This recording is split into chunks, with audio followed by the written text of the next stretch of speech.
प्रभाग 7 मधून फॉर्म भरलेला आहे, इच्छुक पक्षातून भरलेला आहे फॉर्म. कोणता पक्ष? सध्या मी एवढंच सांगेन की भगवा रंग आम्ही सोडणार नाही. प्रभागामध्ये नेमके प्रॉब्लेम्स काय आहेत?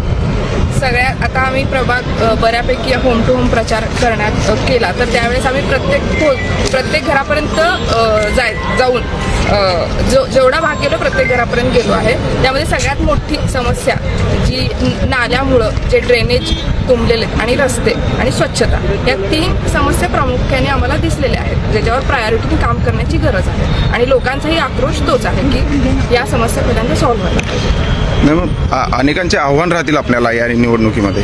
नक्कीच राहणारच ना, पण माझी स्वतःची एक धारणा आहे की दुसऱ्याची रेग पुसण्यापेक्षा आपली मोठी करण्यामध्ये मी म्हणजे माझे विचार आहेत. त्यामुळं मी कशी एक योग्य उमेदवार आहे हे मी असं बघते की नगरसेवक ही माझी नोकरी आहे आणि मी सध्या 15 दिवस पुढं इंटरव्ह्यूला चालले आहे माझा CV घेऊन. तर प्रत्येक नागरिकाला मी इंटरव्ह्यू प्रमाणे की मी योग्य उमेदवार कशी आहे या पद्धतीने माझा प्रचार चालू असणार आहे की मला तुम्ही नगरसेवक पदाची नोकरी द्या, ती जबाबदारी मला द्या, या पद्धतीने पुढे चालते.